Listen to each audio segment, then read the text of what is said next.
Perfect. Make sure you watch your footing.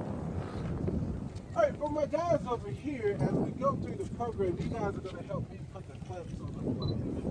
All right? A couple of safety things before we get started. Once we start putting clamps on this flag, the flag's going to raise, but don't tug down on it. Just kind of be one with the flag and let it go a little high, because we don't want anyone flying in the ocean every day. We had a Ranger shoot about 100 pounds and she flew about 2. And that's a true story. Now she can dance hands. I think she does from different sites. So that's how that works, okay? All right. I want to welcome you guys to Fort Sumter National Monument. Again, my name is Ranger Antoine, and we have Ranger Barb, and we have our volunteer, Mitch, with us. We're going to be your guides today.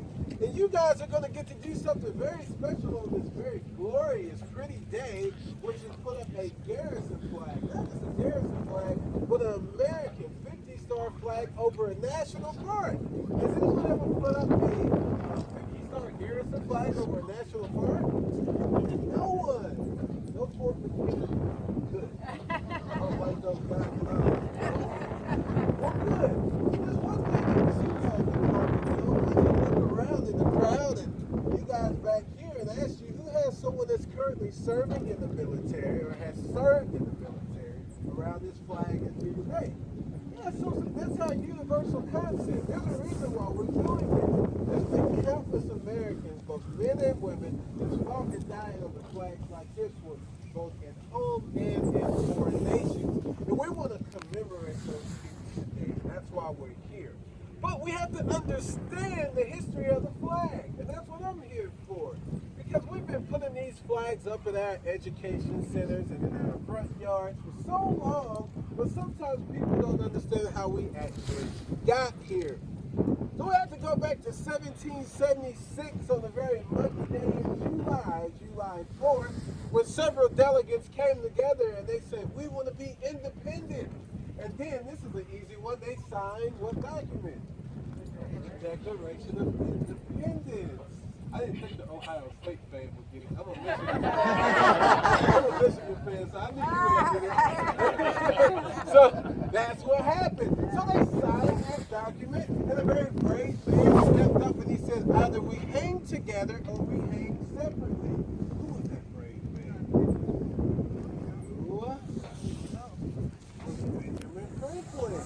Benjamin Franklin stood up proud and he said those words, and guess what? I'm going to ask you guys to go back to 1776 on that lucky day, and I'm going to ask you, who would hang with Benjamin Franklin or hang separately? Anyone be in on what Benjamin Franklin?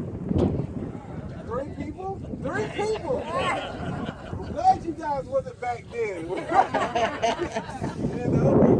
So when they signed that document, and guess what happened? The British came to America. Matter of fact, they came right through this channel known as the North Channel. They brought 9 men of warships, 4,000 men, and 300 cannon. And as they got ever so close, right on Sullivan's Island, there's a man by the name of Colonel William Moultrie. And he's building a palmetto log and sand fortification. Do you guys know how many men he had? 400. He had 30 cannon, a palmetto log and sand fortification? What are you going to do with that? Well, what happened is Sir Peter Parker and his fleet came in and they hit the sandbar, and a 9.5-hour battle happened. And who do you think won that battle? We did. Anyone says the British?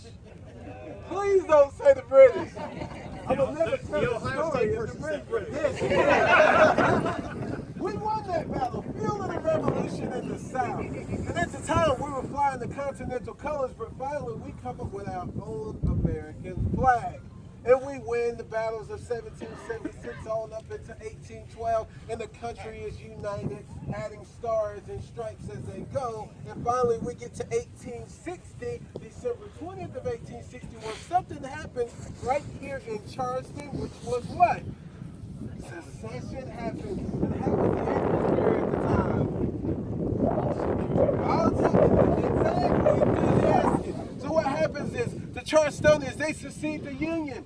and they walk outside. Well, actually, they march outside. They play the sounds or the songs of secession. They pop fireworks. They're cheering in the streets. And then they start taking over fortifications such as Castle Pinckney. And they take over Fort Johnson. And they work their way on up. And they finally get to Fort Moultrie. And guess who's still there? Oh, that was good. That was good. There's a man by the name of Major Anderson. He's there with a small garrison. Now, you guys are Charlestonians now, and I'm Major Anderson, and I'm going to ask you a question.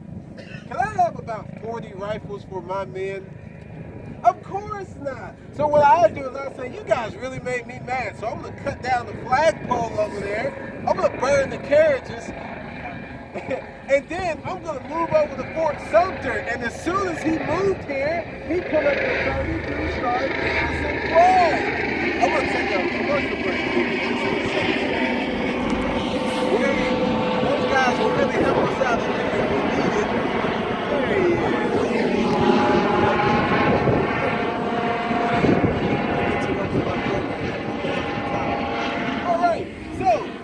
All right, back to it.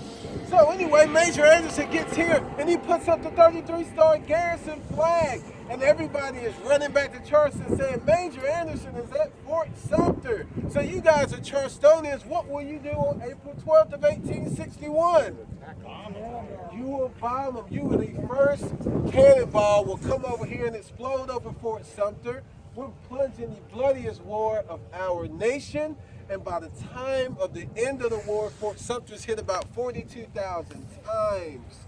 Has over 250 casualties. 14 years old being the youngest casualty here. Over 50 deaths right here. Think about it. This place was hit 42,000 times in 4 years. How many people died during the Civil War? A lot, yes.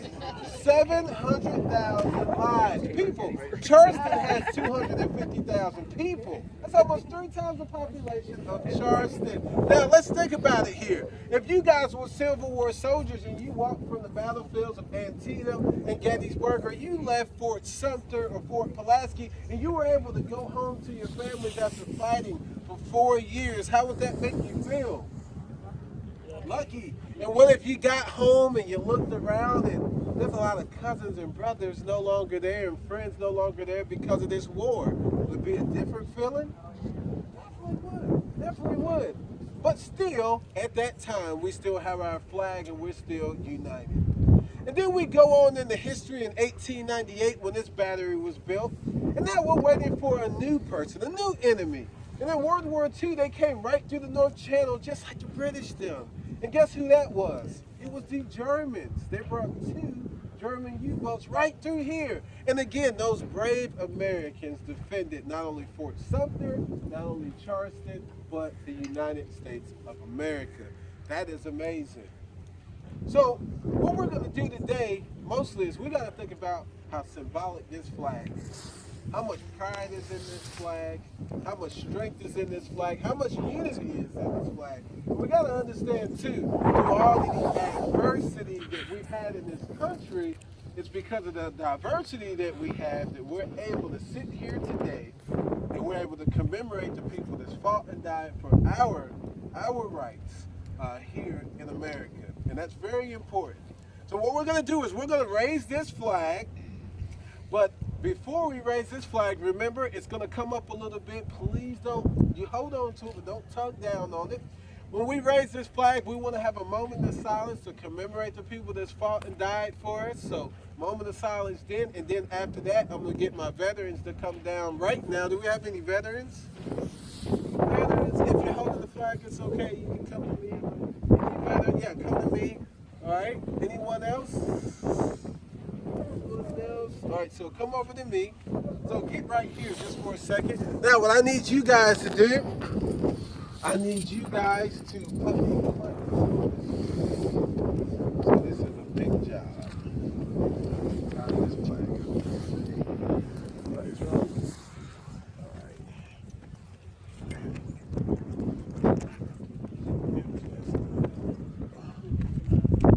Yeah, we're going to get there one day, eventually.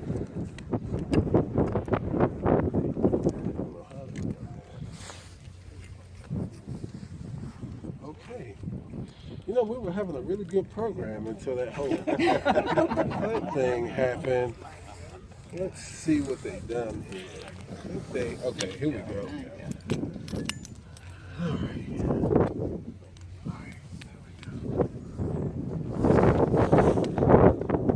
And, all right.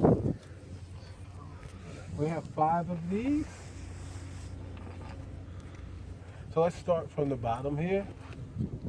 So one here. This one? Mm-hmm. There we go. And if you need help, let me know. Oh, good job. All right, next. And it's going to come up upside down just a little bit, but that's okay. It'll come back down. Keep going.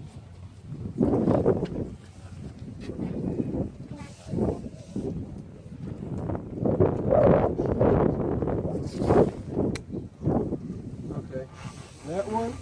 Now, this is an interpretive moment. What if we did put the flag upside down? We don't want to do that. Why? That's right. All right, and this one. All right, and now we're going to raise it back down. There we go. All right, so come back down. All right, so don't raise it yet. I'm going to let you raise this, but not this yet. Yeah, okay. All right, so where's the veterans at? Guess what? Wait, you were stationed here? Sunday shift. Really? Figure. Man, this is a good day for me. I knew it would be a good day.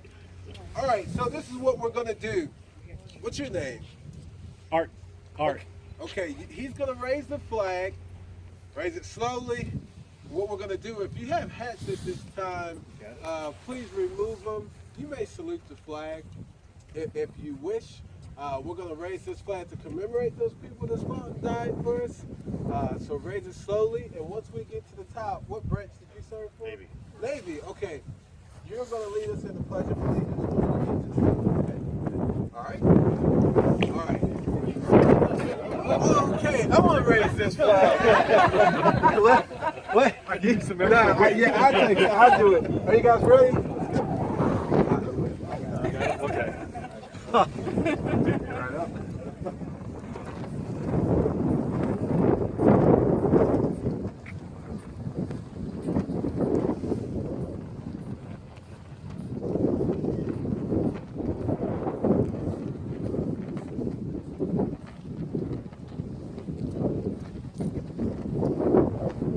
I pledge allegiance to the flag of the United States of America,